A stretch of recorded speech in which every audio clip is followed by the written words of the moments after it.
Who's the real captain? Live. We're live. Who is the real captain, man? We're talking about the new Star Trek versus the old. This is shit grown men do in their spare time. What's Tait important? motherfucking Fletcher.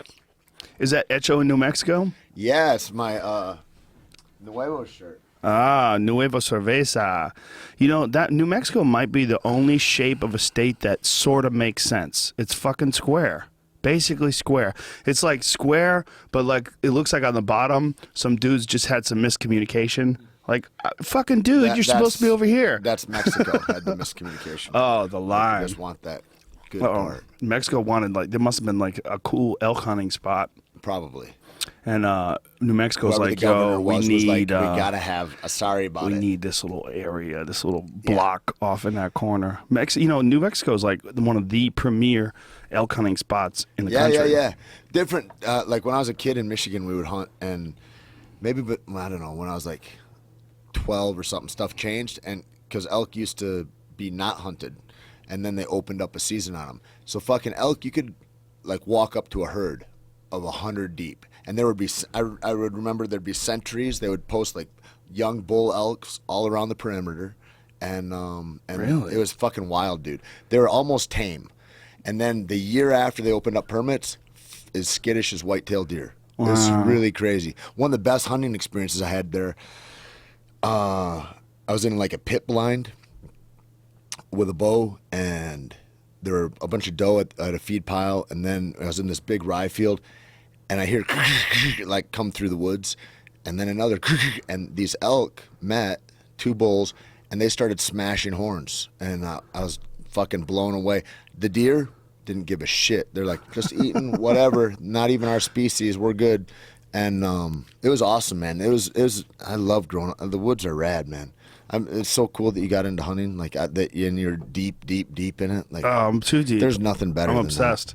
But it's the elk thing is so strange. The noises they make. Like when we were hunting in Colorado, when the females see you, they bark. that. It's awesome.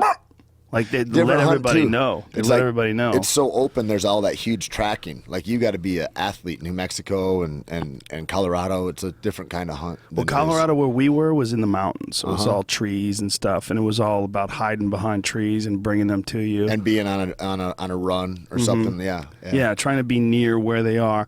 And since it's the rut, you're trying to make noises, like cow calls, or you're trying to bring them in, or you're trying to sneak up You on put them. doe piss all over you. And you're like, yeah.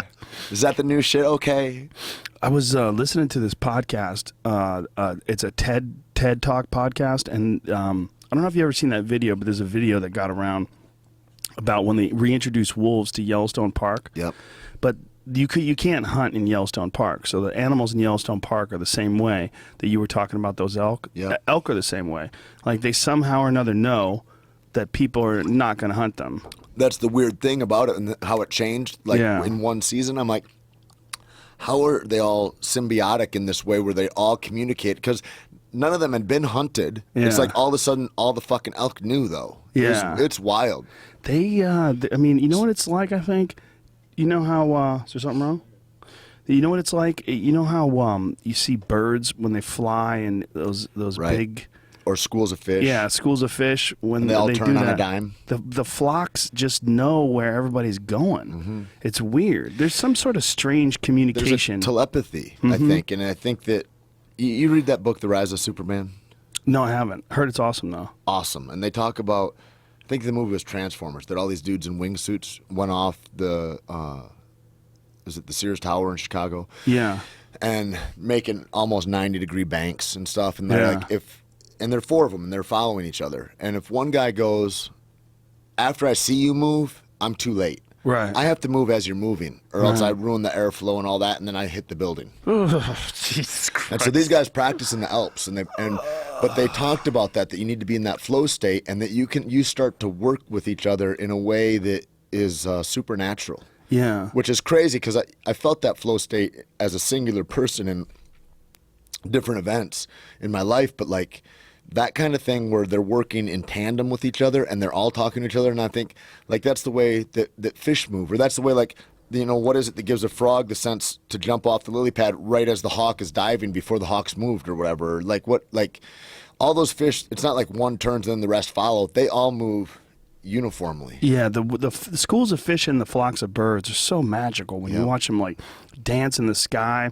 Those giant flocks of birds, like how are they not just slamming heads? Yeah. What is going on there? Really, so, and then the hawks, that birds of prey, are so different than that. Yeah, like they're no flocks of them. That meat is a different kind of thing. It does something to people or animals. Yeah, those seed eating birds are the ones that can kind of do that. They're like, we really need each other. The ones that are meat eaters are like, I'm good. This same TED Talk, this guy was talking about how humans, it was a different guy, it was the same podcast though, was talking about how humans interrupt the natural symphony of nature. And that this symphony, there's a frequency that all these different animals operate at. There's like a frog has a niche in this frequency, and a bird has a niche in this frequency. And they were talking about how when you have like a whole like swamp filled with frogs, like, it scares off predators. Well, it makes it impossible to locate them because there's so much sound coming from so many different places. You can't find them, but they have these low-flying jets in this area because this is a place where they practice, where pilots practice, fighter pilots. Right. And so they fly these jets like 600 meters above the ground, which is pretty low. And they're fucking supersonic speeds. They're fucking just going crazy over this swamp. And the disruption of sound is so intense that everything stops for a while. And then slowly these frogs start to resynchronize. So like one will rid it, and then they'll try to find each other and get into that rhythm again. But when that happens, when they're trying to find that rhythm, that's when all the hawks, all the owls, and all the coyotes know exactly when to move in. So they move in then, and they start picking apart all these frogs. They find the frogs and they eat them. It's really interesting. Like they know that there's like a disruption in the frequency. And I wonder how so are those predation animals working on a different frequency than the frogs then, or like they're opportunists in this way where they're like, this is a time, Yeah, there must be opportunists. I think the whole idea of the way he was describing it, the way the frogs do it, where how like you're in the swamp or something like that and you hear frogs. You don't know where the fuck they are. There's so many of them. Or even sometimes what it is. Like they sound fucking crazy. Yeah, there's so many of them. And so when they have to kind of find each other, and because their sound is so intense, when the jet flies over, everybody stops what they're doing. And so they're like, are we doing this? Are we doing this? We doing this? Let's do it. Let's do it. And how long does it take them to recalibrate? It wasn't long. It was only a few minutes. It was like, I want to say 15 minutes, but I might be mistaken. But it was less than an hour. And in that time, these, they're trying to get their shit back together again, and they just get jacked. That's the thing about us humans, like being the disruption, is that even at like what we think of I read something somewhere, I heard a podcast where they're like, there's a kid or somebody that developed a bacteria or some kind of biome that will eat plastic. And maybe take care of the big island of plastic that's in the oceans or whatever, right?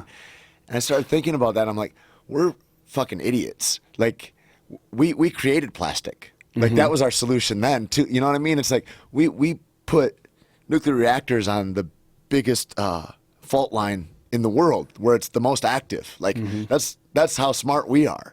And like, what do you do when you create a bacteria or something that will eat? What happens when all the plastic's gone? Like, is that like, is that like the introducing? Oh, we've got a rabbit problem in Australia. Let's get a fox, and then we got a fox problem. It's like, fuck, that's man. Australia. Australia's crazy. Yeah, my buddy Adam we lives don't learn there. from anything. No, we're the most adaptable creature, and we're like, let's go ahead and get some. We got a desert. Get the golf courses out here. Let's go ahead and do that. Well, that was what was interesting about this TED podcast is this same guy who was talking about the wolves, who's done that video about the wolves in Yellowstone. Right. It's really interesting because he's got an English accent and he's very enthusiastic about the wolves in Yellowstone and amazing things have happened. This guy's crazy though because he didn't just want to bring wolves back to Yellowstone. Now he's talking about bringing megafauna to England. See, they did these studies where they dug deep into the ground and they found fossilized remains from 10,000 plus years ago of lions. And elephants, this crazy fucker is talking about reintroducing lions to England. We need that. But what's sure. interesting about this cat is that he admitted that all this fascination with wolves and everything came out of a midlife crisis. He's like, he went into a midlife crisis, and then his solution was I'm a little to get bit of a pussy, and now my spirit animal is a wolf. Yes, exactly. Exactly. So this dude got like really super into wolves and super into the idea of what he calls rewilding. But the thing is, like he was talking about how megafauna used to live in England and that human predation and all that stuff wiped them out. But that hasn't been proven. That they don't know that for a fact. And it is entirely possible that the climate was just not the best climate for them, and then also natural disasters, and then also the absolute fact that 90+% of everything that has ever lived ever is extinct. Right.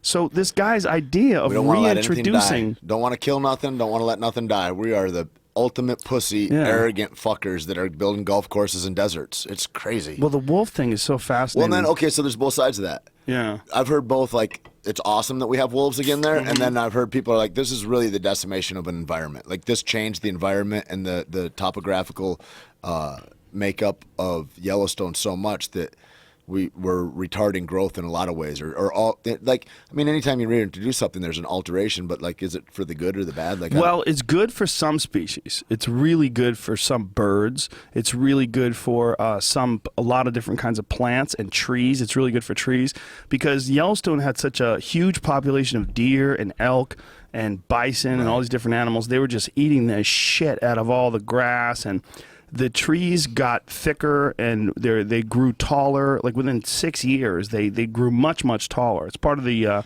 TED talk this guy gave. And the root system got stronger. Because the root system got stronger, the path of the rivers it changed, and it's crazy. It's really intense. So it is good for some animal. It's not good for the elk and for the deer, but did they take those anyway? Would rangers go out and be like, we need to take 50 deer out this year? Or like there's no hunting? I don't think there's any hunting, but they do in certain circumstances, in places where there's no hunting, they will bring in people to kill the population if it gets too high. And handpick what? Yeah, but the solution to that is allow hunters to go into Yellowstone. But the problem with that, of course, is that Yellowstone's a national park and people are out there hiking and shit. You don't want yahoos out there shooting guns. That's why I think you'd just have rangers and you'd be like, this section is closed, and make sure there's no campers, go through it, all that. And it's hard though. I mean, you think about how many animals an animal can give birth to, and if there's no wolves, like, and it's like, that's the other thing about hunting. One of the things you realize is how much woods there really are, how deep everyone's talking about. The human beings have absolutely taken over big parts of this country. Right. Southern California, I mean, you go around the Los Angeles area, like the wildlife that used to be here has all been pushed out. But there's still areas that are insanely wild, and Yellowstone is one of them. Yeah. I mean, there's a lot of wilderness out there. When I fly from here to New Mexico, it's like, fly over New Mexico and tell me, like, there's just no land anymore. It's like there's fucking no people living anywhere in most of that state. Like, it's just that it's not something happening. And there's a fucking mountain lion that stalked and hunted one of my friends in Hollywood, in the Hollywood Hills. She was at a party for like 4th of July or something, parked her car in a little cul-de-sac house that people are gone on vacation, some really rich folks up in the hills. She walks down, and she and 2 friends, and fucking, and there's a fucking mountain lion that's there, that they're in a cul-de-sac, the mountain lion's here, and there's nowhere to go, there's a fence into the fucking crazy story. So anyway, she ends up yelling at it, scaring at it, jumping on top of this Audi or some car that was there, that was parked there, screaming at it, and then that stopped it from advancing. But still, I was like, "What sounds did it make?" And she's like, "Oh, it was like a beast from a movie. It was crazy, just talking to her." And but you would think that if that was the case, it might have been cornered. And but it wasn't. It was cornering them. Yeah, but why would it corner them and just growl at them? I don't know. A big cat would be stealthy. No idea. But made itself known. She jumped the fence, tried to break the windows of the house. Whoa. Got a 911 call out. It was sketchy service. Thanks a lot, AT&T. And So I switched to Verizon. AT&T, they're just not reliable. Mountain lions hunting friends. They're like, when I went to switch it to, they go, well, were you using your phone in a high traffic zone? Like, I'm like, a high traffic zone. I'm like, are you just telling me you oversold your system and that like I can only call at certain times because you charge me every minute of the fucking day. Anyway, I digress.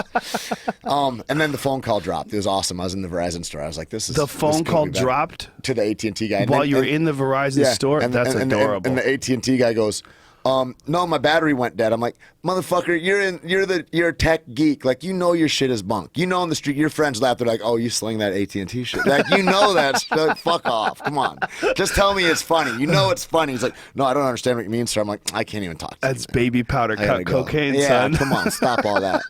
Stop all that shit." Anyway, the lion was tagged.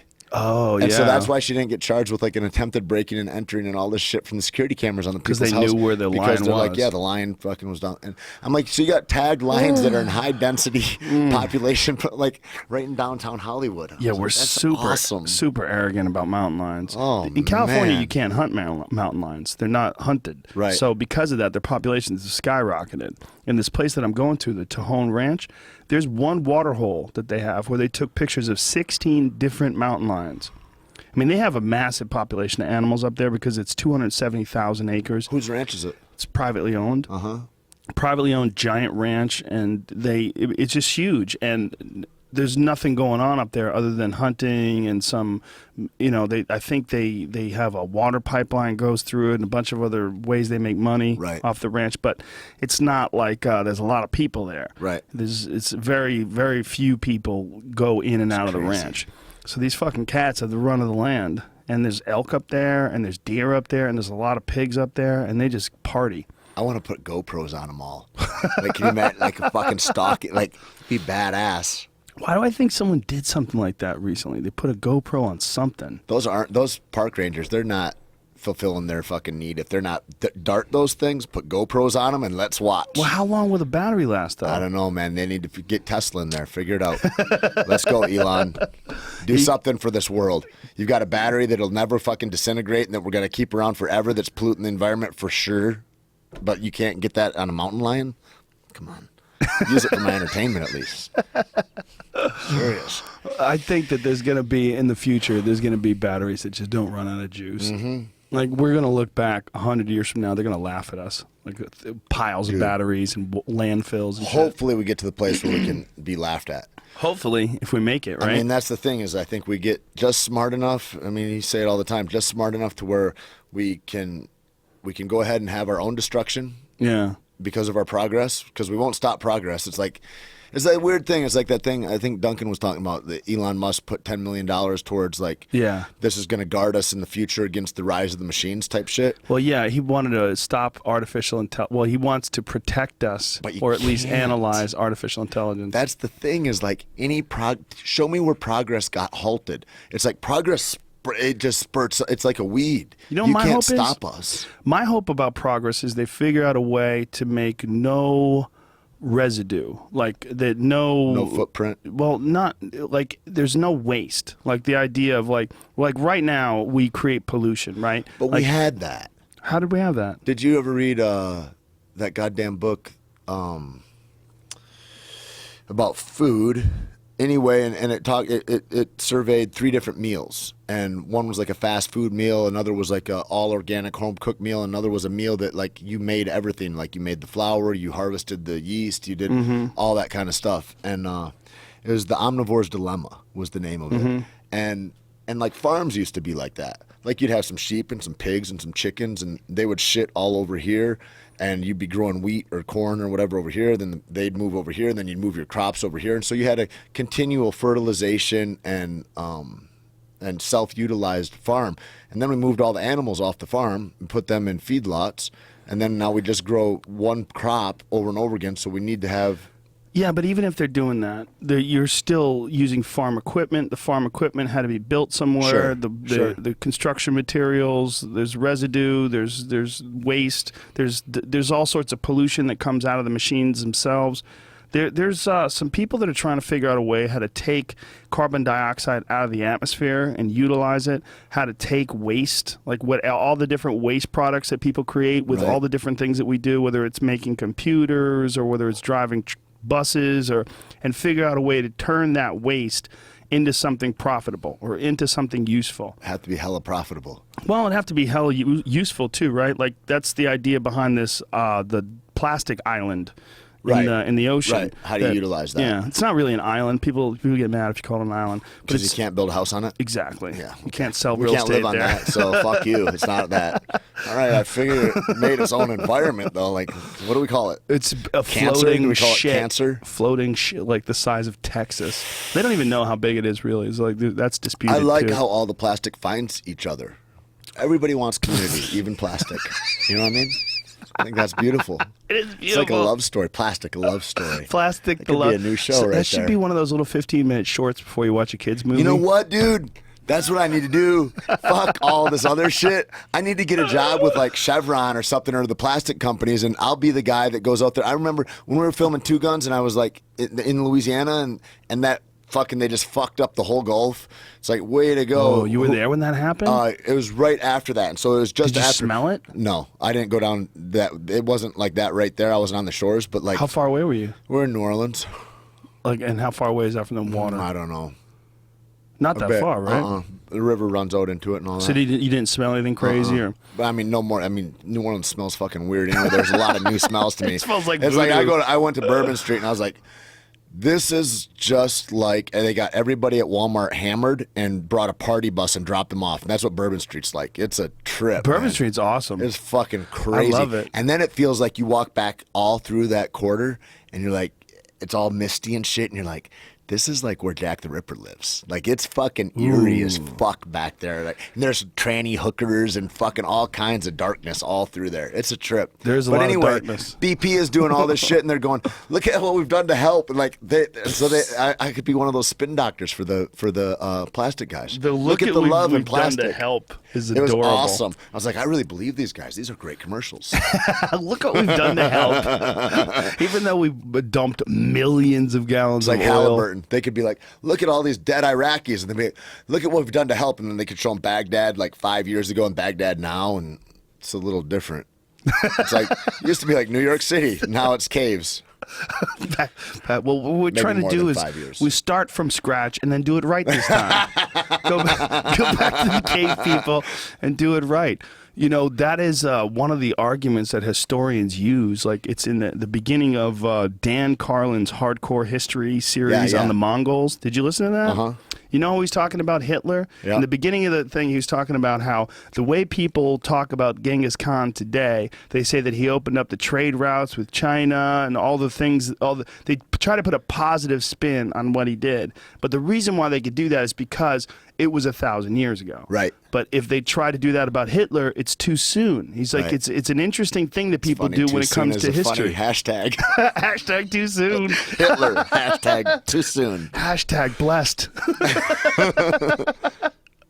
Yeah. Every revolution starts with a fight. Yeah. I learned that today on the UFC promo for Ronda and Holly. You know, have you seen the thing that they've done? Well, yeah, actually, I can't talk about it. I don't think it's gone I cried. public yet. I cried when I saw it. It was so good. They're Which doing one? great fucking promo work for that. For Holly and Ronda's fight. Oh, the one with and the... it shows them as little girls Oh, you coming did up. see that one. Did you cry? Oh, dude. You know what brought it on is when Holly as a little girl is sitting in church and the people are looking at her 'Cause she's got a black eye. and it looks up and she's got a black eye and she kind of gives that smile and I'm like, and what made me cry is like the pride of a black eye, like that people don't have. You know, like there's not a lot of people that will know what that is, like to be proud. Like she worked for that black eye. You know what I mean? It's Well, like people would look at a girl with a black eye and think that she got beat by her man. could be. That's what a lot of people think. I don't think that way. I don't see color, Joe. That's not a colored thing, dude. I think that's a male-female. It's a gender Could thing. be. Could be. I'm just not that aggressive. It is a funny Why thing, you man. laugh, Jamie? It is a funny thing, man. If you train a lot and you have a black eye, it's kind of a badge of courage. Hell yeah. You know? It's like cauliflower ear. Somebody asked me what the fuck was wrong with my ear. I'm like, what's Yeah. wrong with yours, punk? It's a man shit, son. One time I had like a serious black eye. I actually had 2 black eyes, and I was on Fear Factor. And I was like, look, just let me do the show with black eyes. Who gives a shit? Right. They brought in, because I didn't wear makeup on Fear Factor, but during that I did. They brought in a makeup artist, a spray person. They So sprayed crazy under back my then, eye. though, how people don't want to be authentic. They're like, we can't have this be real. We need to have it look a certain way, the way we think of him to look. It's like, how about I look like me? It's great. It's like all that shit about the camera puts on 10 pounds or whatever. Motherfucker, it makes you look exactly like you are. If you're not happy with that, don't be so fat. I don't know what to tell you. I've never understood that camera puts So on 10 weird. pounds thing. I look in the mirror. I look at myself on camera. Right. It's exactly the same. Real similar. It's the same. How does a camera put on 10 pounds? Where is that coming from? So good. Is that like the old cameras? Maybe so.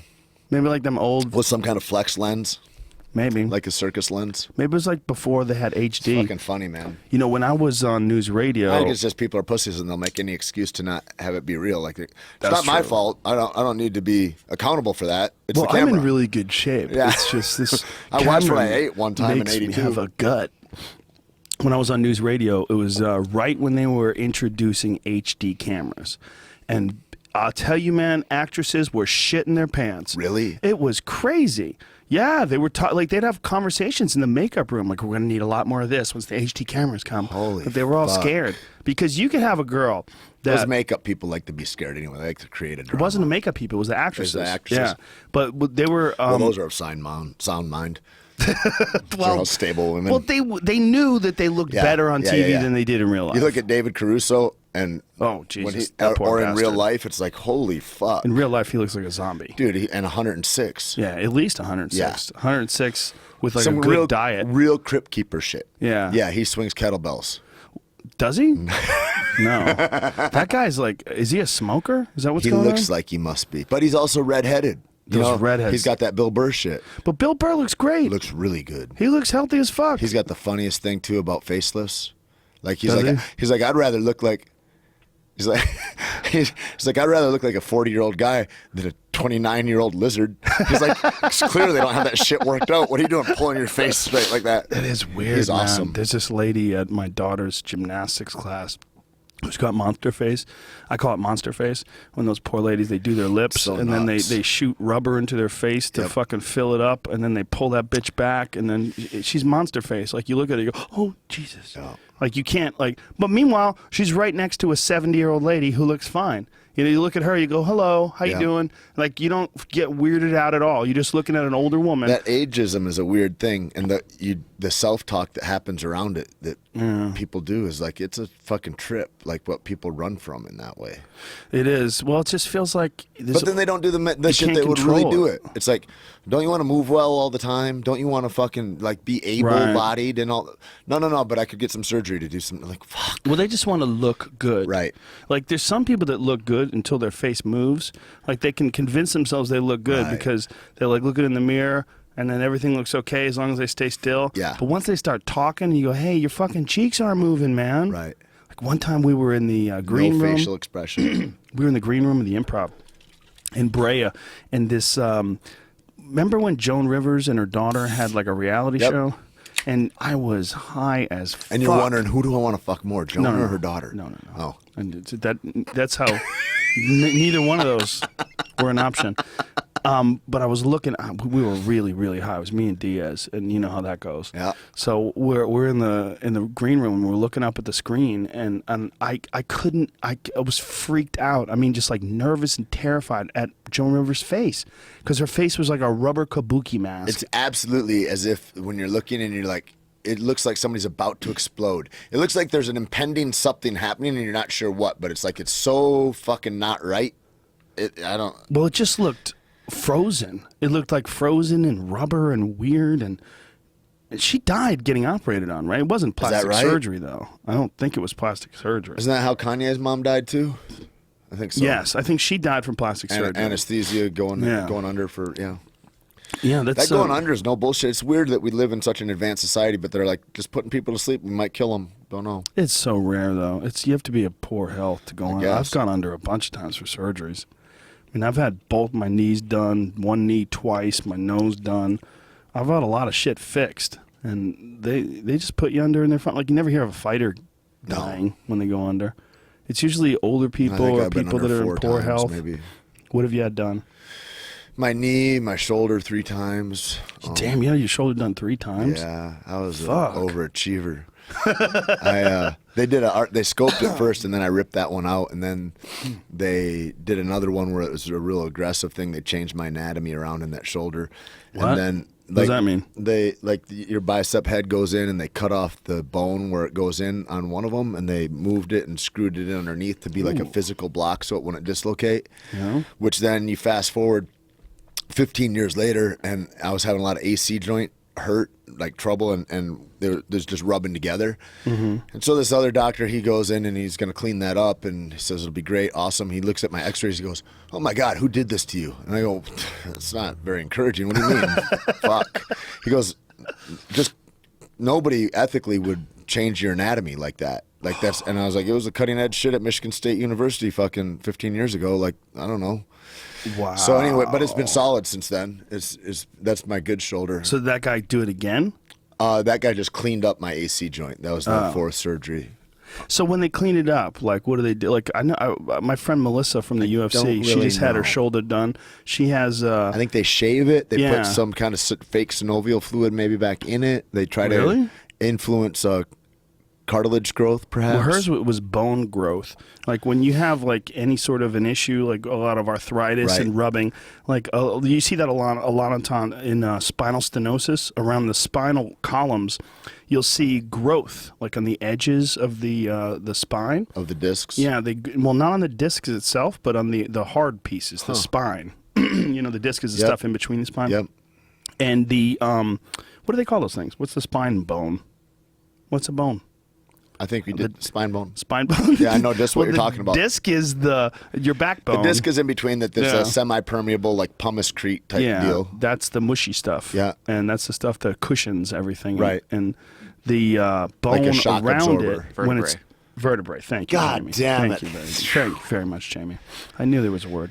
How did I not remember that? Seems like that's in my lexicon, but I couldn't. Yeah, couldn't I've had a rough summon it. day. I've been running around, but the edges, as your discs get smaller, if you're losing disc degeneration. Right. And by the way, a lot of doctors will start to tell people that it's disc degeneration disease, and they'll let you know that it's a disease. You don't have to worry about it. Right. It's use. It's Right. use. It's not a disease for the most part. It's most of the time when they say that, what it is you've been abusing your body. Because I've talked to a bunch of fighters, and they'll say, well, it's disc degeneration disease. I'm like, Right. oh, well, it has nothing to do with you fucking headbutting dudes 100 miles an hour, like Right. shooting for doubles Right. and running into people's hips. Getting suplexed over and over again, or judo Yeah. tossed, or whatever. This isn't a disease. This isn't Right. herpes. Concussion. Yeah, this is you're beating the fuck out of your Yep. body, man.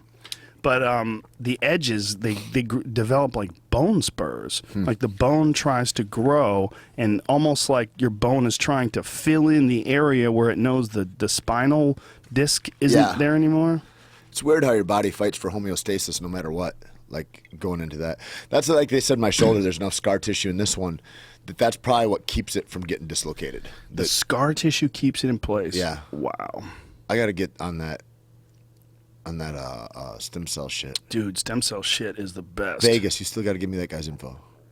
Oh yeah, well, that's Dr. Davidson from the UFC is the one who connected me with the people. But dude, they've done a bunch of people now. A bunch of Yeah. UFC people have staggering results. Yeah, you were saying Roy Nelson did his knee, or is that what it Cormier. was? Daniel Cormier did his knee, stem cells. If I were those guys at AKA, I would just do every joint. Even if there's no problem, I'd be like, if you were the coach, you'd be like, just get in there and just do it. Well, that's what Ludwig did. Preemptively? Preemptively. Got both his shoulders done. I think he did his hips too. Dude, I can't imagine fuck. He's such a savage. And to hold mitts for somebody like that, like him, like Winklejohn should do that too. Like you beat the fuck out of yourself. Brandon Gibson, all those guys. You're a professional mitt holder.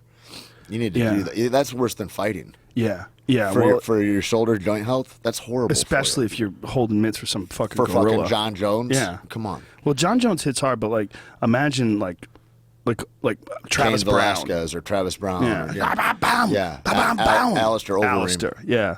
Especially Alistair when he was on the sauce. I don't know that that's true or not. I believe it's true. I think never it saw was the proven. tests. I believe it was proven. I don't know what you're saying. He was suspended. All that shit is so dumb. That drug shit, fucking it? stupid. You know, when I was in high school, I had to write a paper, and the paper that I wrote was that you should legalize every drug. and I was all That sounds like the kind of thing a 14-year-old would write. I was all hyped up on NWA and gangster rap, and I was like, how in the fuck did Eazy-E get a Uzi? Like, he doesn't look like anybody that should have a Uzi. That's true. It's because he can sell, and the black market is the only thing that makes crime. I'm like, why do we have a black? If they want to, but that's the thing is like, and not everybody's all fucking excited about marijuana being. You're all twats. Everybody's a fucking pussy. You're out there like, oh, look at we can smoke a joint on CNN. Well, guess what? You still got fucking 500,000 guys that are locked up. You should be protesting that every fucking day if pot's really actually legal. Like in those states, they should just be letting dudes out by the fucking dozens every minute. That is true. Can you imagine if you were in Colorado and you're in jail for selling weed? I'd be like, what in the fuck? What in the fuck? And then how many of those guys are in there and then they fucking catch a real case in there because now you got a fight or you're in a riot or fuck. It's horrible. That does happen. That does happen. All that shit should be legal. The only thing that and people are like, well, if they would just tax it, everybody's like, if they just tax it, the government. But that's on the idea that the government gives a fuck. The government, it makes more money. It's not like if I can tax you who wants to buy weed. I want to. How do I tax everybody? I make them all scared, and then I imprison guys for this illegality, and then I can get the public dollars because. Look, isn't it scary that we got these black and Mexican guys that are selling dope and we need to put them somewhere? Well, that's a business. That's a huge business, the whole business, and that's why.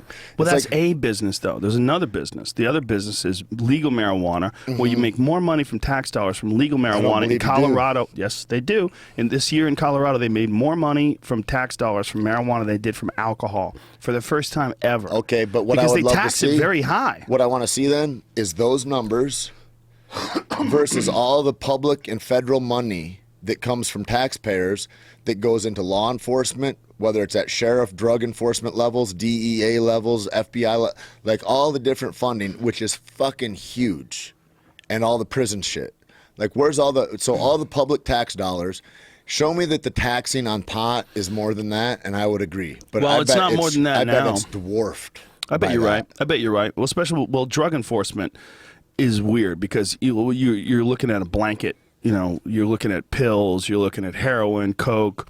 The marijuana drug enforcement, legal, make it all legal. Make it all legal, and at least you're going to get taxes from stuff that's already being sold anyway, and then you can use that money for education, use that money for treatment. But the people that are in law enforcement, the problem with the law enforcement when it comes to drugs is like they're fucking lobbying to keep shit illegal. Yeah, they don't want it. They don't want it legal. They don't. And why would you? And then when you've got, I believe it's the biggest union maybe in the world, but in the country, is the correctional. Prison guards. Yeah, so you got prison guards. I don't know if it's the biggest, but they lobby. They're one of the biggest contributors for drug legals, or keeping drugs illegal. Yep. They lobby hard to make sure that drugs stay illegal because it keeps them in jobs. But you know what, man? You just got to figure out alternatives for those people. Do you think people that are prison guards want to be fucking prison guards? If you could find some sort of a positive job. If you could, but I bet a lot of those guys are like, I'm in power over some fucking bad motherfuckers, and they like that. Ugh. Their just consciousness is fucked up because they're like, well, because if you got that job, you're a prisoner. Yeah, I mean, you are a prisoner all day. You know what I mean? You've just chosen to be a prisoner, and you think you're free. You're fucked. You're a head guy. You just don't know, and so it's a guy that's kind of got that kind of consciousness to where he doesn't even know he's fucked. Can you imagine the fucking feeling that you must get? Like they shut those gates behind you and you're working with all those people that are in there for life and you got to go home at night and then you're going to go home at night and you can quit and leave anytime you want, but your work environment is filled with all these people that are just doomed. They're doomed. And occasionally they riot. Yeah. I watched that Freeway Rick Ross documentary last week and I thought, man, that is crazy. Like you're like, you know, like more money than anything. Like anything. You're living a life that like is like if Bill Gates had an exciting life, like whatever you wanted to do, any vacations, anything, and then you go into nothing, a prison, and then you come out and he's just like printing T-shirts or whatever he's trying to do and trying to stay straight. He's just trying to hustle. Fuck. Yeah, he does like speeches and does a bunch of different shit, but he's just trying to hustle and stay straight. Yeah. It's hard, man. It's also crazy because he went in and he was making all that money, millions and millions of dollars, and he couldn't read. Millions a day. Yeah, millions a day. Couldn't read. Yeah. And then figured out how to read, then figured out how to fucking read law books, and then figured out that his case was bullshit, Yep. and then got it overturned because he That's was the in crazy he was part. under the 3 strikes law. Yeah. But they tried to try him Said it was for an ongoing criminal enterprise, not a or whatever. It's like it was one robbing spree. That it wasn't secular events is how he did it. Like, so they were saying, oh, Ohio's a separate thing. And he's like, no, because I was on a continuous criminal spree. Like, my whole life was a continuous criminal spree. Well, the 3 strike thing, they tried him for 2 things at the same time. And it's not how it works. You're supposed to go away, and then they catch you again, and you go away, and then they catch you again at 3 strikes. But they tried to do it for him with more than one different thing tagged onto one arrest. Right. And that's not how it works. Oh, and then they planted a bunch of shit on him. They just wanted to put him in jail to win. And that's the thing. It's weird that they let him out. It's weird that worked. Like, that's... Well, it worked because he was right. Yeah. But the I've been talking about this a lot. I think the problem with law enforcement in general, like one of the big problems is that people want to win. When people get in a game, they get whether it's jujitsu or it's fucking ping pong, you want to win. Or like the drug testers, like they're not wanting you to have, I mean, that's not true. Some guys probably are, but they're not looking for you to have a free test. They're like, I want to catch this dirty guy, and they see all the guys as dirty. You know what I mean? Yeah. But I mean, that's the hustle, right? That's what they're trying to do. They're trying to catch people cheating. So they, like, get this motherfucker. Like every day you're playing a game, and the game is catch the guy with the rubber dick. Do you think they should? Oh, fake piss. God, the Wizinator. I got excited for a second. Yeah. Jeff Monson made that famous. Did he? Yeah, he was the first guy that I know that I'd heard about a Wizinator with. Well, but those guys are fucking. I think all that shit should be legal too. Like when they do gene splicing or whatever the fuck is next that they're gonna do. Like they're gonna have myostatin inhibitors and all that kind of stuff. You're gonna have a thing if all these fucking useless fucking nerds that are regulating this shit are like, we want to have clean athletes. Whatever. Okay. So you're going to have a crowd of fucking people at the MGM that are all in way better shape and condition than the actual fucking fighters that are competing. Well, that is for sure what the future is. When that does happen, we're going to have a totally new conversation because I think right now what's going on is they're just trying to prevent the first drips of water that are coming out of that dam. And they're putting their fingers in it. It's like stopping the rise of the machines. Elon Musk, you're not going to do it. It's coming. It's coming. It's coming. What are you going to do when the rise of New Mexico? I just roll, baby. You're going to go to... I just roll. I'm rolling with you. I don't know. I'll ride it out. You know how do we do this? I'll survive. Well, tell me how we do this. Let's freestyle. Plan this out. I don't know. I can't plan. Let's get a ranch. I can't plan. Let's get a ranch. We've been talking about that for a decade. Let's do it. All right. Come on, man. We both have money. What state? You're making some bank now. I see you money, in the movies. Dog. How crazy. Every time I fucking watch an action movie, I see you get shot. I'm in Sicario right now. Are you in that one? Yelling, I heard yelling that's in dope. Spanish at motherfuckers. Really? Yeah. I heard that movie's dope. They're like, can anybody speak Spanish? I'm like, right here, bitch. Well, I looked around. There's 4 of us, and I looked around, and there was fucking a bunch of Chicano dudes and me. And I was like, well, if one of these guys for sure. And none of them raised their hand. I'm like, boom. And then I got on my text to fucking the guy that coaches jiu-jitsu for us at 10th Planet in Santa Fe. And I'm like, hey, Ruben, how do I say? Get on one of those. And so fucking... through text, yeah. Through text? Through text, I'm like, you got to write it out phonetically. I don't need to know the real. This has got to sound right. You just got to get one of those Rosetta Stones. And then I just practiced over and over. It was in the moment. It was like going to film 20 minutes later. Oh shit! It was like right then. They're like, hey, we want to add this scene in. It was awesome. Oh shit! It's a little known secret. Wow. Don't tell anybody. Too late. That's awesome. I love that. Yeah, dude. I just make shit happen. You know what I mean? Like that's what I say. I just freestyle that shit. Like however it's gonna work. It's like the whole movie thing and going, how did this happen? I'm like, fuck, I don't know. And like I'd try to ask you. I'm like, do I need an agent? And you're like, fuck, I don't know. And you know, one of the best things that I'd heard about it is fucking Pauly Shore. And he was at the Pauly Shore gave you advice? No, he was giving advice to like 3 other little actors like Benji and a couple people that were comics at the store. And he goes, you know, the truth is nobody knows how to do it. And I just took that and I go, okay, fuck everybody. Everybody that tells you how to do it, they've never done it. All those people are coaching acting or they're doing whatever. And I'm like, I'm just going to run with this and fucking do it. And I'll show up and I see the guys that are there and I'm like, well, I don't know that I'm great, but I know I'm better than that guy. And well, you also have an unusual look. I do. You know? I do. I've been told that a lot and now it's paying off. But you're a big giant dude. You got a crazy beard. Yeah. You know how to fight. Like you have all these skills. Handsome as fuck. Thank you. Intelligent. Thank speak you. well. Green-eyed devil. You look great. Got a lot going on. Well, all that came, and then I just kept, I always used to live like thinking the other shoe's about to drop, right? Like for a long time, and I thought it's just not going to end up good, and because like I didn't correlate that my actions were getting my results in a lot of ways, and I think a big part of that is just being accountable for your life. Like a guy told me, he says, "You know why you're all fucked up?" And I go, "Why?" And he's like, "Because you think you're a good guy." Because you base yourself on your intentions, and the whole world is reacting to your actions. Ooh. And I was like, well, don't they know that I intended? And then I'm like, none of that. If you step on a dude's shoes and you didn't mean to, his shoes are still fucking dirty. Right. And so like just bringing all that shit into my everyday. And I think the whole thing more and more that I think about is heightening awareness. And the more you are aware, the less dumb you are, and the less dumb you are, the better off you do.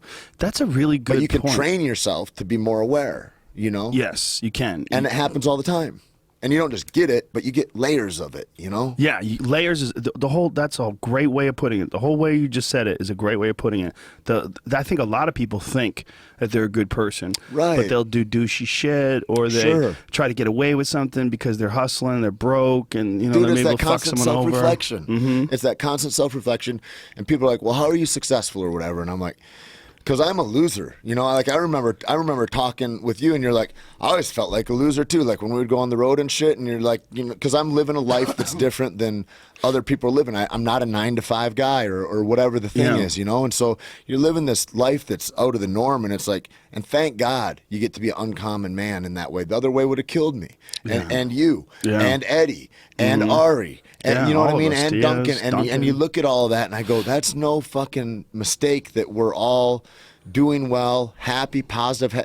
And I go, man, I owe everything just to the people that I've chosen to have around me. That's and the people that I've been graced about in my life. Huge part of your life. Huge part of your life. Man. And you get power when your friends are doing well. Like when I see you in movies, I get power. Yeah. When I see you in John Wick, I got power from that. I was like, ooh. It's like it's like, how do you stay inspired? You stay around inspirational people. I mean, and that's the thing for me. And so, like, whether it's the gym I work out at, or what I'm putting in my body, or anything, like who I'm living, like all that shit matters, man. Where I'm living, I used to live in Hancock Park, and then I moved to Venice, and I'm like, all my people are in Venice, and I want to be near the ocean, and like fucking, that's a different vibe down there. It's a different vibe. It's very crowded, but it's a great vibe. It's so nice, man. It's like more relaxing. It's like being in New Mexico for me. So all jammed next to each other, though. I don't like the crowdedness of Venice. That's why I could never look at like New York. I'm only at like Deuce Gym, the place where I work out at and train a lot, is like, I know where that is. Outdoors, right across That's from a Whole great Foods. spot. I'm just there, posted up. We do podcasts there, fuck around. Like, it's rad. It's fucking nice. And then everything's walking distance. Is that your friend's gym? Do you know people? Yeah. And so you live up near there? Yeah, just like, I don't know, it's 5 minutes away. A nice area. There's a lot of good restaurants. There's a lot of great stuff. Huge, man. If you had a place to park your car, you know what though? Parking's better than Hollywood. It beats the shit out of parking in Hollywood. That's true. But Hollywood is so ridiculous. And you can walk. Like, my favorite restaurants are like Clutch on Lincoln, and then Oscar's down on Rose. Yeah. And those are just both 5 minutes from anywhere. Like, it's easy. Or there's a great Italian restaurant in Washington too that is like, there's a lot of good places down there, like you said. And there's always valet, there's always valet if you're, I hate valeting. if you're fucking, you just got to drive the right car. You can't drive your car. I have a pickup truck. I'm a goddamn American over here. I don't have Joe Rogan money yet. I didn't have my, you know what, who does? This is it too, man. Okay. My pal, like, I've got, so after Breaking Bad, I got some money off of that, and then at that same time, a friend of mine from New Mexico, this guy Rico Taylor, he calls and he goes, hey dude, I'm and he was best friends with my friend Marcos, who started Nuevo with me. And so Nuevo's so like everybody I fuck with is all people that I love and that I've been tied into for a long time, and everybody's doing good. It's rad. But he just picked up a Lambo, because he's like, and he goes, hey, is it realistic that I get I put 60 down on it and I'll pay, I don't know if it's $4,000 a month or something, and does that sound reasonable to you? And I'm like, fuck no, it doesn't sound. That's crazy. $4,000 is an apartment. I'm like, my house isn't like, what the fuck? That's a mortgage. That's an apartment in New York City. But That's I go, awesome. you're 33 years old, and you can fucking do that and be fuck yes, Yeah. do that. Live an unreasonable life. Do that thing. Yeah. And so we when I got that money, what happened with that was it seeded these bars, Concrete Cowboy. Mm-hmm. And so we got one in Austin, we got one in Houston. In 5 weeks we'll open. We got one in Dallas, and it's paid back like 6 times what we invested. But I gave that money going, I don't have any more money in the world, and fuck it, I've been broke before. Here's my money. And fucking, I knew that Rico would take care of it. I knew he'd be a good steward of it, and if it didn't work, and whatever. And like that, being free about it, and like it did a couple things. Like it made me go, the money's not you. It doesn't matter. Like that's a replaceable commodity. That's nothing. And also it's like I've been rolling the dice my whole life, so let's roll the dice. And then we fucking just started taking off with that. And then 3 years later, motherfucker's driving a Lamborghini. It's fucking rad, dude. It's rad. Lamborghinis are shit boxes, though. Tell him those Dude, things are gonna break down. I rode that thing. Well, you know what he says? What? He's like, you just roll it for 2 years, and then you can sell it back. You can make money on it, and then I said, then what? He says, well, then you're just in the flip. Then you got a Lamborghini every year. You get a new one. Don't and you I'm tell like, him to? I don't want to do that. Like what I want to do is I want to get one of those Icon 4x4s. If I'm going to spend $200,000, it's not even that. I had this 65 Riviera that I want to do. Yeah. But I called that dude before he was on your show. Jonathan Ward? Yeah, and I emailed him, and then he called me back. I go, hey, rad. I'm like, this guy's calling me. And he must have thought I had some Jay Leno money or something. He's like, oh, yeah, I used to work with guys in your field or whatever. I'm like, what is my field? Like, I don't even really know.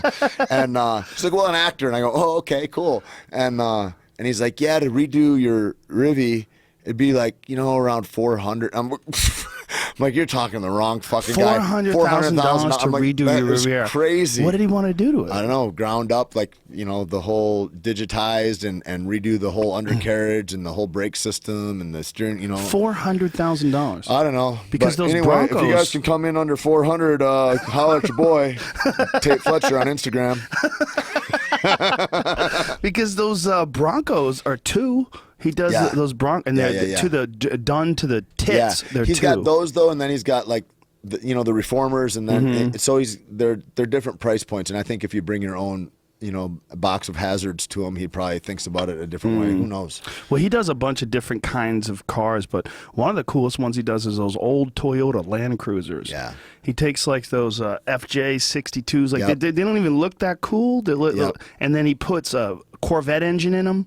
He puts a modern LS Corvette engine in them and fucking completely redoes the suspension. Too. Yeah. You see that one, that white one? Yeah. I like that with all that billeted fucking steel. That one's stupid expensive. Dude. That one's like way into the 2s. Yeah. Like high 2s. There's a used one I saw on YouTube or on eBay or somewhere. Oh, It was yeah? like 140 they were asking One of his? for it. Really? Yeah. Wow. That's a bargain. But a diesel fucking diesel. awesome. A diesel power wagon, really? Yep. See, he does amazing stuff. That guy is a real He's a real craftsman. engineer. Yeah. And an astute eye. Well, you go to. I'll take you to his place if you want to go and check it out. I called him. I was like, when are you there? He's like, oh, next week or whatever. Yeah. Let's go up Come together. with me. I'll go with you. Okay. Because he's doing a Blazer now, a K5 Blazer, those are old sick, Chevy man. Blazers. I love those. If he's going to do it, it's going to be insane. Fuck he's yeah. going to do an Icon version of the Blazer, so he's going to So completely update the suspension and all the components. But yeah, man, his employee or his customers are just rich as fuck. I mean, those are the kind of people. Well, it is he the does. Jay Lenos of the world and all that. And Yeah.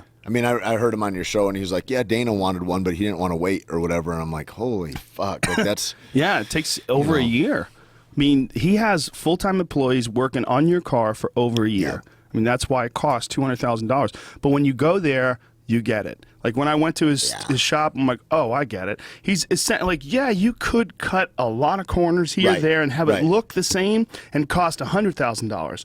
But this fucking guy's doing everything. Like, what is the best bolt that I can get? What's the best standing brakes? by his stuff for. It's not like Forever. you're driving off the thing at West Coast Customs or something like that, or Right. wherever it is, and it's like, yeah, see, and if you got a problem, come on back, and we'll try. Yeah. Like, that's a dude that is like, he cares about every piece that comes through. Oh no! He not only does he just care.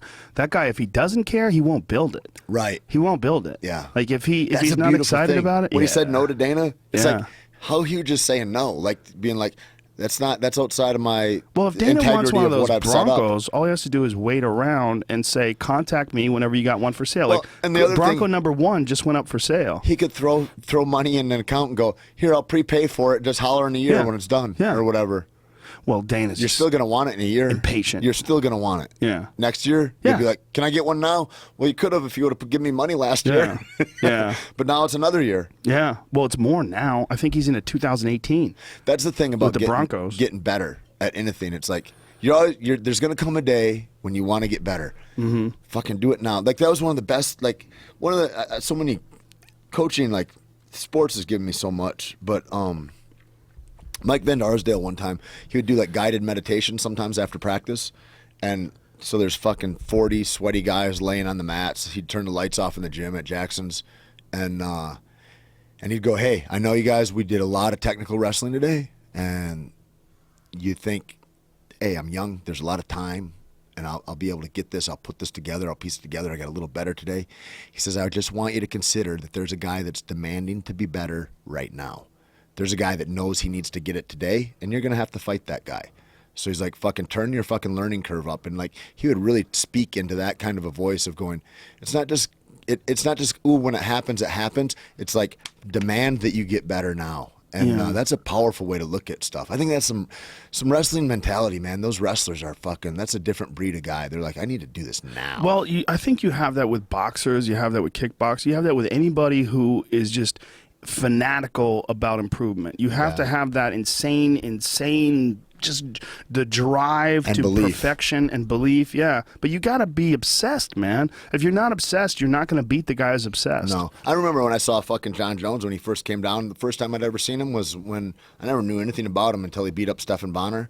And I was live at that fight, and I was like, holy fuck. And he was just learning back He then. didn't know it. And the throws, I was like, Yeah. and Stephens is maybe bigger than me. He's fucking not small. He's good. He's adept at everything. And he's hitting them with elbows like they're jabs and knees and then throwing them like crazy. Anytime he'd get close to him, throw him. And I was like, holy fuck. And then, I don't know, a month or 2 months later, he came to Jackson's and he's there. And I was like, hey, and I knew he wrestled. Like I knew a bunch of tough wrestlers from New York. And I was like, where'd you learn Muay Thai though? Because like, Tom Watson or who he'd just gotten back from a Dutch kickboxing camp, and dudes go to Thailand all the time, and there's all that, and he goes, YouTube.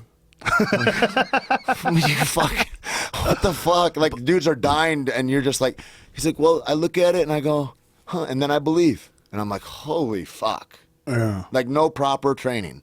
He just watches shit on a video, and he's like, I'm like, don't watch The Matrix. He's a special talent. He is a special talent. Well, I think one of the problems with John is that he absolutely has worked hard, but it has come way easier for him than it has for other people. And I think part of that is because he grew up with two super athletes for brothers. Can't even imagine. You just getting your ass kicked all the time in your house by giant super athletes. Yep. Both his brothers are NFL fucking all-stars. Yeah. I mean, he's got two super athletes. Tripoli's joke about it is hilarious. Right? It is funny. Whatever comes out of there, just Nike should sponsor. They should sponsor John's mom. They're all super athletes. It's so true. Yeah. It's so true. I mean, his level is just like right out of the box. Well, then they say they used to beat him up or what. He's like, I'm not the toughest one in my family. He's like, He's the least toughest. My brothers will beat my ass. The younger brother, his younger brother beats his Crazy. ass. Like his younger brother was talking about it, like in an interview. They asked him for TMZ, and he's like, "I'll beat his ass right now." It's like, what the fuck, man? Remember when he watched when he choked Lyoto? Mm-hmm. And I'm like, he doesn't even really know how to. Like, I'm looking at that, or when he choked Bader. I'm like, Well, that's the not. Lyoto choke was a great choke because he knows how to push. He's first of all, he got knows how those to long limbs. cover the head. He covers the head, but he pushes the arm. You know, he pushes his palm back Like, that way. Just learning. He can seize that up. He's learning in these moments. He's so strong. He's And so then I strong. thought how scared. I was like Bader, he looked great against Rashad. Fucking, he looked like a different athlete. But Well, he's a different athlete over the last 4 fights, Bader is. yeah, He's been amazing. But back then, when he just Yeah. relied on wrestling, that John Jones fight.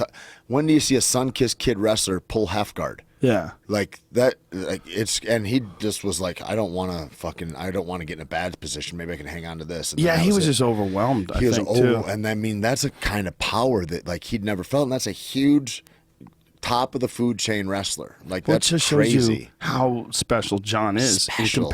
Like, look at how good Glover Teixeira has looked against Yep. everybody else but John. Well, Yep. Phil Davis did beat his ass, but Phil Davis beat his ass when he was fighting out of Connecticut, Yep. and his shoulder was all fucked up from the John Jones fight, and there's a lot of I things really wrong think with his that camp. Glover has the right mentality too, as far as like stalking and getting really aggressive towards Jones and taking the center, because John just takes the center of the ring and makes everybody run in a circle around him. You know what I mean? But Glover was like, that was one of the fascinating things about that fight. Glover was like loading up on shots, and John was just aware of everything. And he's like, nope. You can't fight him like that. I think guys are looking like they want to put him away, and it's like, that's not. He sees too much to be able to do that. You have to really, how are you going to surprise him with one shot? You're not. It's incredible, though, when you think about that. It's incredible that he has that sort of awareness with a relatively small amount of time striking. Yep. I mean, when you consider his entire life, and the fact he's only 27, wins the title at 23, you know? Yeah, the growth is Did 22 or 23 that he won the title? 22. 22, yeah. So.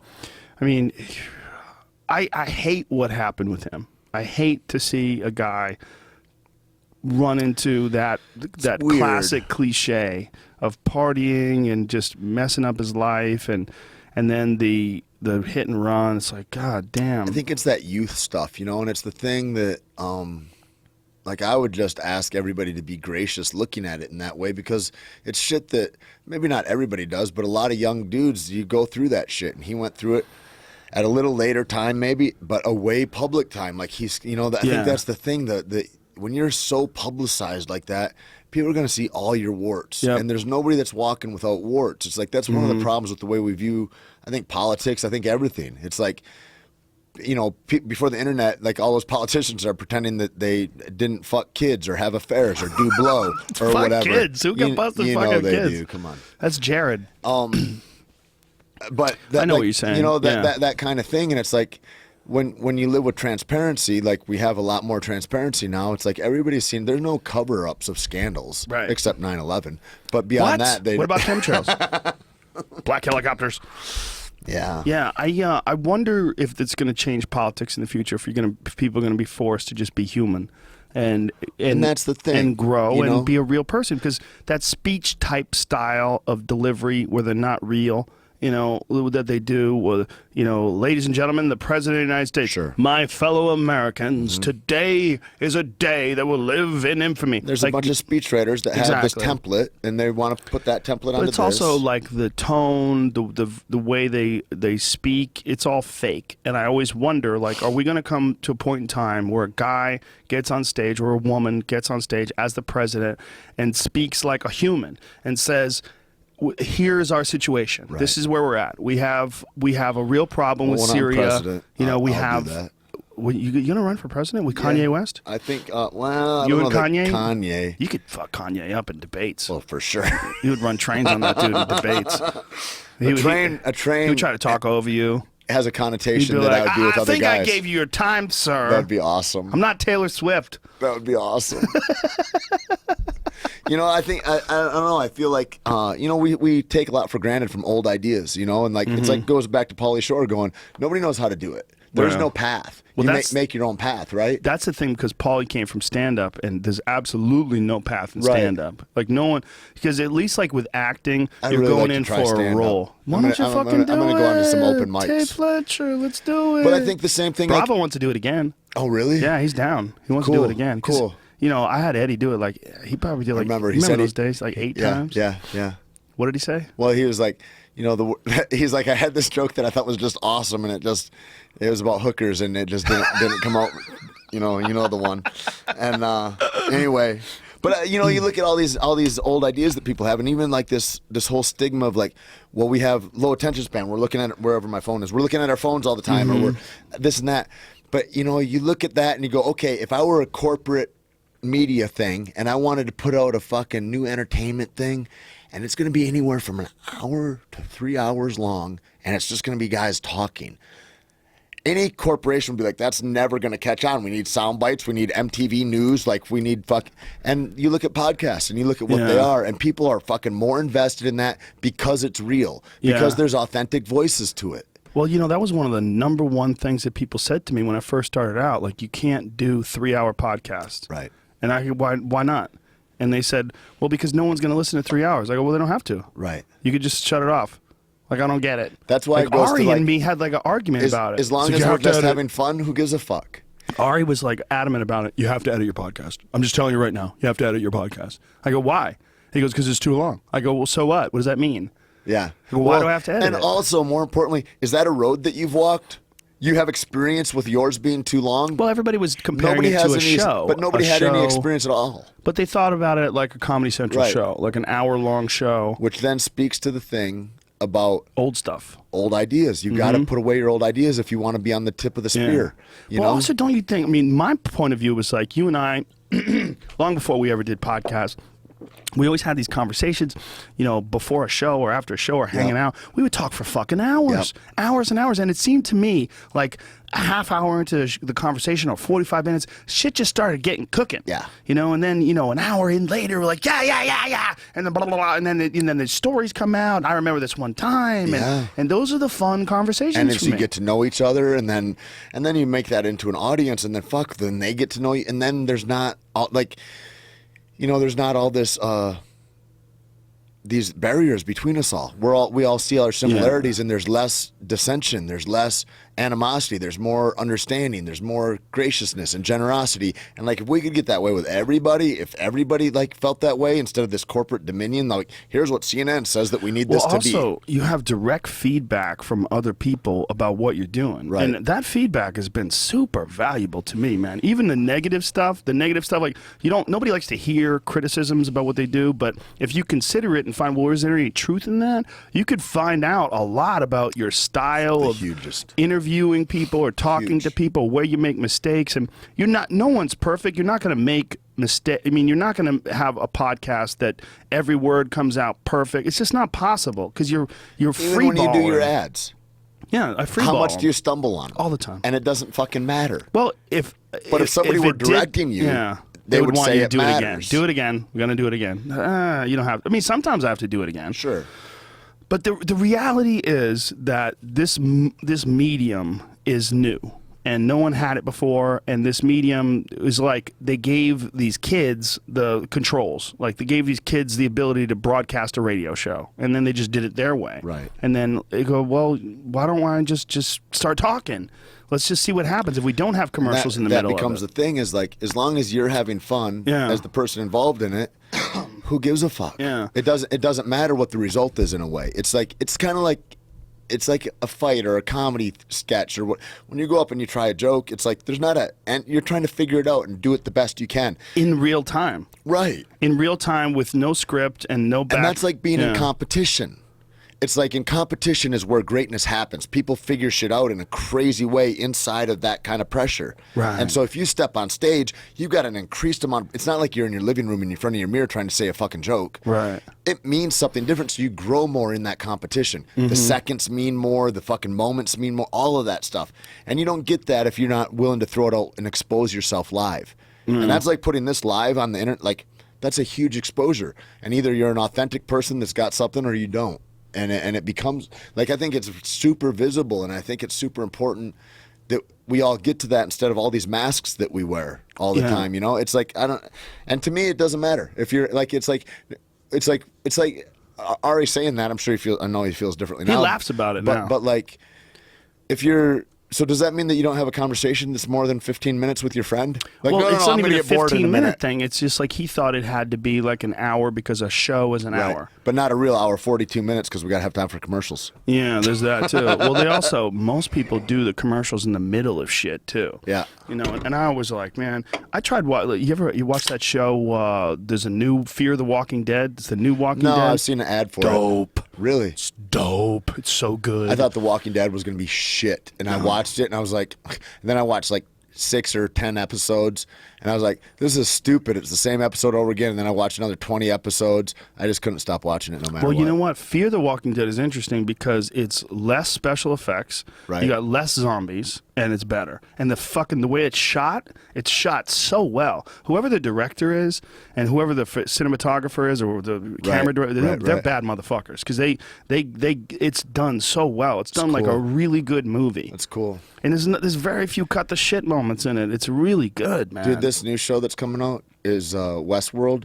this HBO show with Anthony Hopkins. And Is that like the old movie with Yul Brynner? Yeah, same shit. Ed Harris and Anthony Hopkins. That's are in it. HBO. What I was going to say is I watched that show the other day for the first time. I usually watch it on Apple TV, whatever it is, Apple TV. Yeah. The other night I watched it on TV, and I sat through the fucking commercials. I can't do that shit. I can't do commercials. It's ruthless. I mean, and that's the thing is TV is going away. It's all going to go this digitized. But why can't they have, like, whoever the fuck is paying for all those commercials, right? Why don't they make a big deal out of it? Say, fucking Ram Trucks. Ram Trucks is going to sponsor the whole fucking episode, okay? Yes. We're going to have one commercial in the beginning. Ram Trucks is proud to present Fear of the Walking Dead. Just do it as a goddamn, just a test. And make them dope. Make a dope everyone commercial. the Super Bowl commercial. Yeah. How about make one where a guy in a fucking Ram truck is running over zombies, crushing their heads and fucking headed off into the distance and see, this is the thing. getting head while he's driving. It's old ideas. We need to start a production company. That's what I'm saying. What else do we need to do? We need to do something else. Oh, we need to make a ranch. little 15-minute kids commercials. I guess we're gonna need that too. Yeah, kids short films. Yeah. We need a ranch in New Mexico. New Mexico's that's a spot. It's a good spot, but Colorado is good too. I mean, Colorado's pretty beautiful. It's and nice and game rich and not all fucked up with pollution yet. And weeds free and legal there. And weeds free and legal if that's your thing, you know. That's my thing.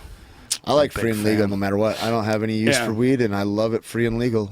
Yeah, I would like it if everything was free and legal. Yeah. We need less laws. We do. We need less laws, less people enforcing those laws, and more common sense. More common sense, more freedom, more allowing people to do whatever the fuck they want, as long as it doesn't hurt people. And then put restrictions on shit that does hurt people that's not in place right now.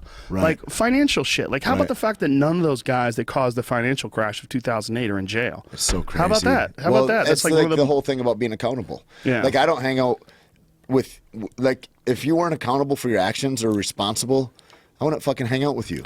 It's like it's the kind of thing, and it's like, why would I accept less from my politicians or from anybody that is like not going to be accountable? It's like everybody's got to be held accountable, and that's the way good shit works. If I start a business, that's the way you improve. If I start fucking Nueva Cerveza, and it's a shit product, or we don't do due diligence in marketing, or whatever the fucking thing is, and it fails, nobody's fucking bailing me out, and I could put all my money into that and go broke.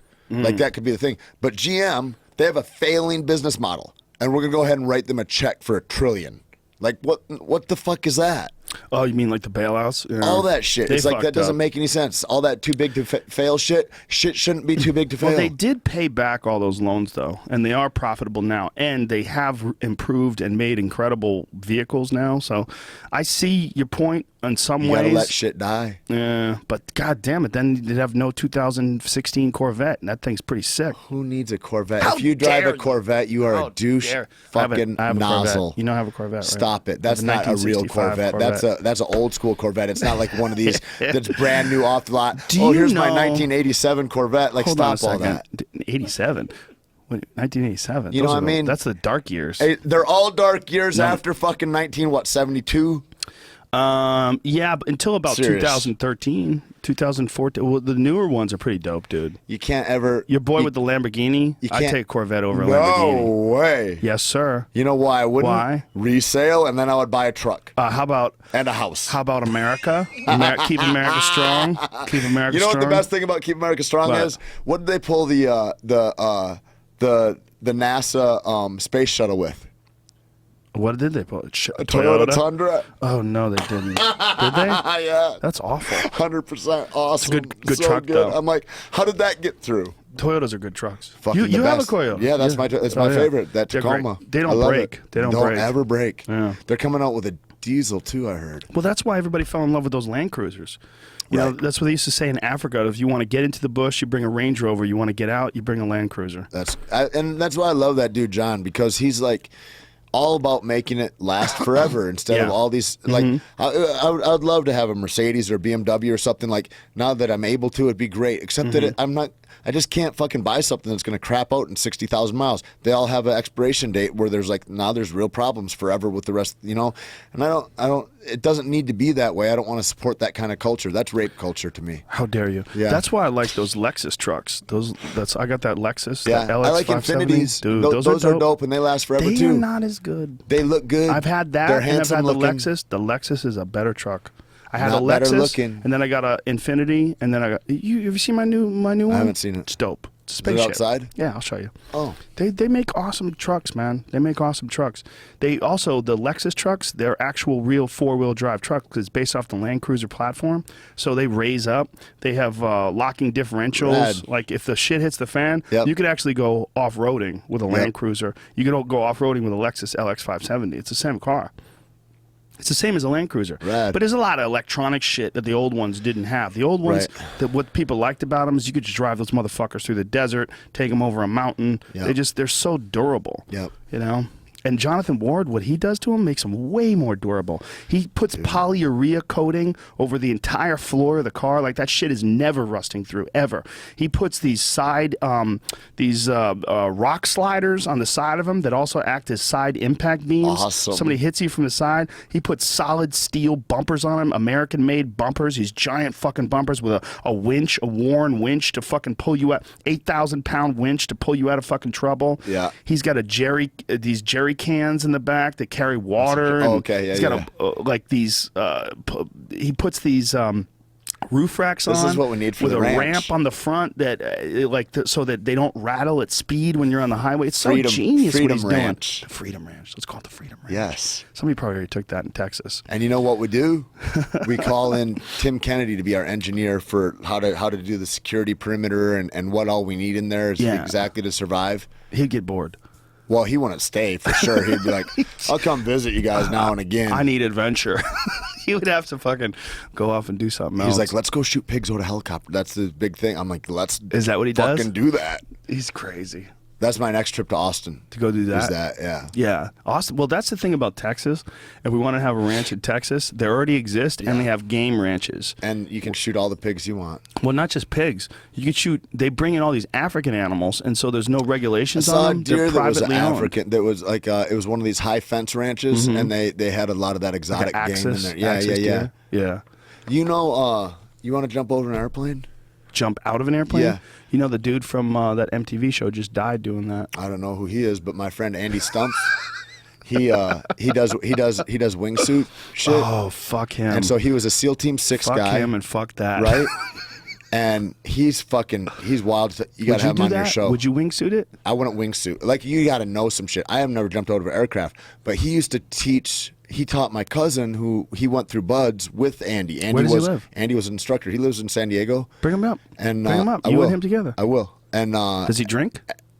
I'm sure. Oh yeah, I know he drinks. Yeah. Well, maybe he will enjoy some Nuevo Cerveza live But from New Mexico. He does this shit to do the Navy SEAL Foundation, and so all the monies go to that. He's trying to break How about I just give them four money? records in a single jump. Yeah, they would love that. I'll just give them money. Yeah, I don't want to jump on any helicopters. Oh, I do. I'm going to jump out of a plane with him. You know what's really thrilling? Bow hunting. Good enough. That's good too. But you know what? You know what, dude? So another friend of mine, he's this Army Ranger, and he's retired. He's gone from that. He's it's weird, retired, and he's 26 or something. But he started fucking around with a bow when he got done.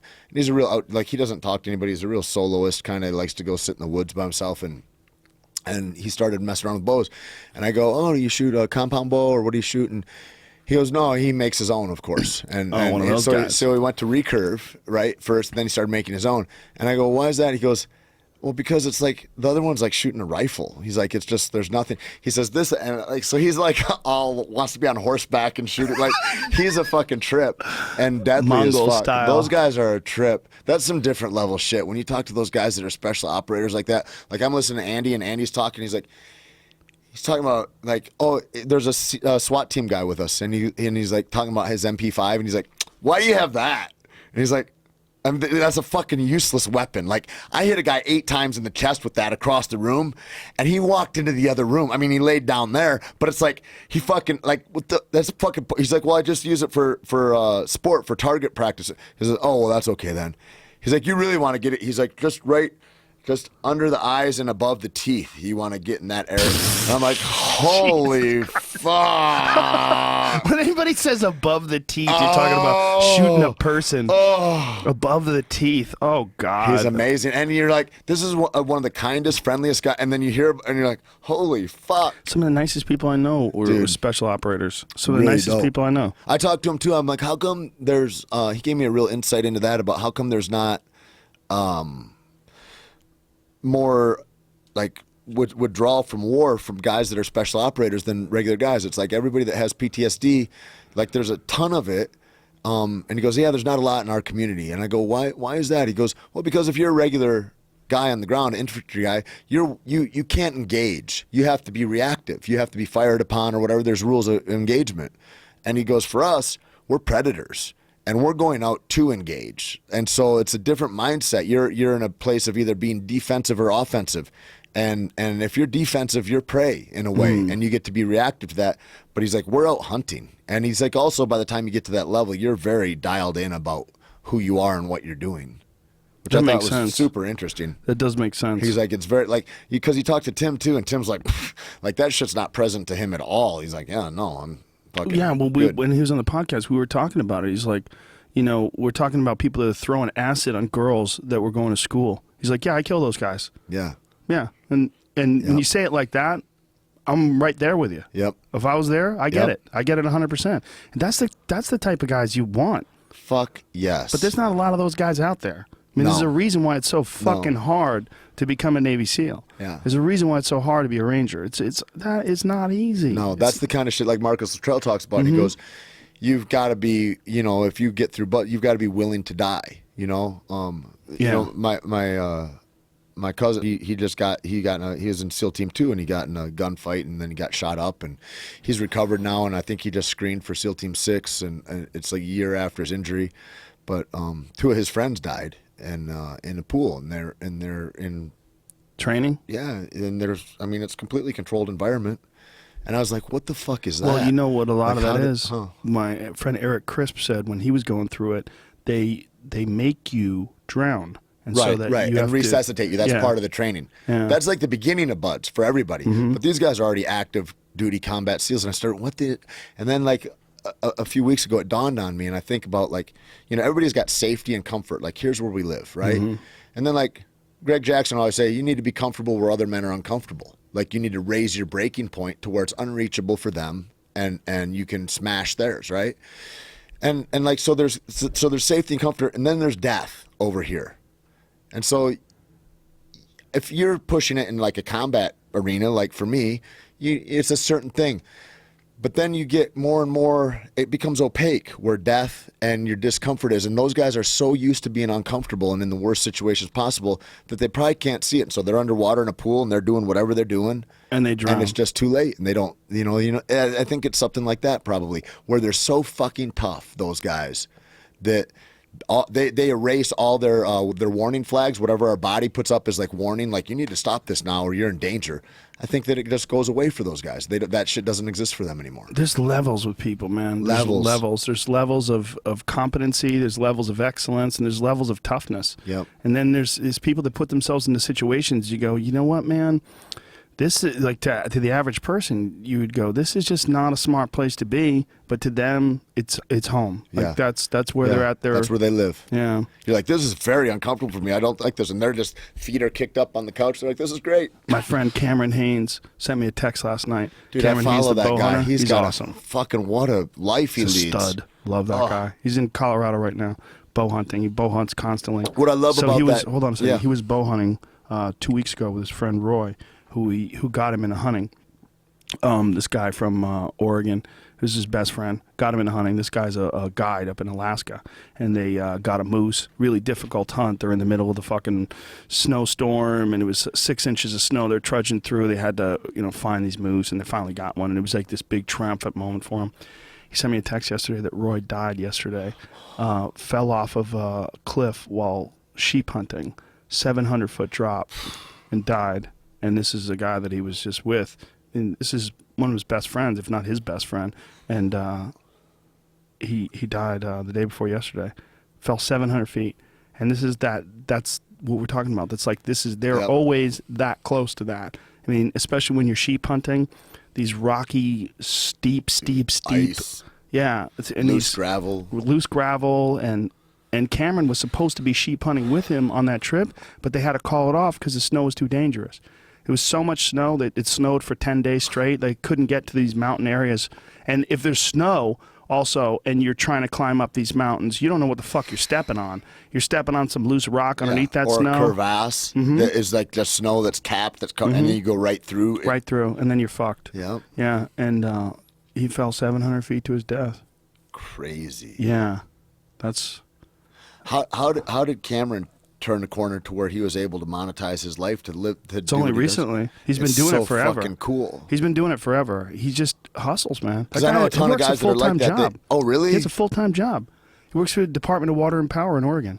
Wow. Okay. Works all day, 9 hours, and then he gets home. He fucking runs. He lifts. Savage, man. He's just tough as shit, man. Guy does ultra marathons. Energetic as anything. Well, he's just tough. Mental toughness. Yeah. That's like the main strength that guy has. Incredible mental toughness. He's like a Diaz brother.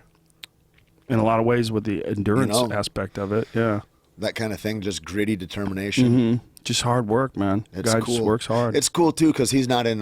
It's like if you're a fighter or you're a football player or you're in the army or like it's directed in a way for you, but like that's a real soloist thing that he does. And there's a lot of guys that hunt, but there's not a lot of guys that are like that guy who's like, I'm gonna go ahead and strap fucking a bunch of plates on my back and run up the mountain this morning. Or like, there's not a lot of guys that train to hunt. Like he trains to be an apex predator. Well, when you hunt with him, you realize like he and I were hunting in Colorado a couple weeks ago, and we went up this hill. And this fucking dude runs hills so often. I'm in pretty good shape. I'm following behind him. I'm fucking huffing. Yeah. I mean, I'm trying to keep up with him, but I'm breathing heavy. I got to the top with him. I'm like, he's not even breathing. Right. I mean, he's not even fucking breathing. I mean, he's fine. Yeah. He's like, he could have a conversation with you. Right. Whereas I'm like, man, that's a fucking steep hill. Like, I'm like, this is the difference between a guy who runs hills and a guy who doesn't. It's you know, different. He prepares for that specific environment. So cool. Constantly running hills, constantly lifting weights, all that. And, people criticize him. You don't need to do that stuff. You don't need to do that stuff because they don't want to do it and they don't like that someone is doing it. Right. But that fucking guy kills several bull elk every year, kills moose. Every time he goes out, he's killing something, and that's all he eats. He eats high protein, organic meat constantly, and he's inspirational. That's what I love about him, man. That guy, I've run into so many people that are inspired by that guy, and he forces them by just watching him. It forces them to get off their ass and go do stuff and go lift weights, go work out. I mean, a guy like that, you're going, if I do 15% of what he does, I'm winning. And he works all day. That's guy works 40 hours a week. I thought for sure that was his full-time shit. Yeah, he makes way more from bow hunting than he does from his work. Crazy. But he keeps the job. He doesn't want to anymore. Get a pension or something at the end of it. All He's that looking shit. towards. He's got kids and insurance and all that shit. That is a ton. Kids too. Yeah, wife, kids, whole deal. Yeah. Good on Speaking of which, I gotta get the fuck out of here, Tait Yeah, Fletcher. dude. We Good gotta to do meet these you. more often, dude. Yeah, I know. Why don't we do this? I don't know. This was fun. Yeah, I love it, man. Tait Great seeing you. motherfucking Fletcher on Instagram. That's Tait. I don't know who the fuck TAT is. Yeah, not me. Tell him dog. to kick rocks. Yeah. Nuevo Cerveza, CavemanCoffeeCO.com. This shit right here, Caveman Nitro. This is the shit. We got our This new is packaging for our concentrate. delicious. All that goodness. But this stuff right here, this is my all-time favorite. I go You know what through we do this. now? You know who else fucking goes through it? That little cunt. I'm gonna bring him some. We got pallets on pallets inside LA right now. Oh, Jamie just got all salivating. Cool, All right, man. ladies and gentlemen, thank you. Much love. See you soon. Bye-bye. Big kiss.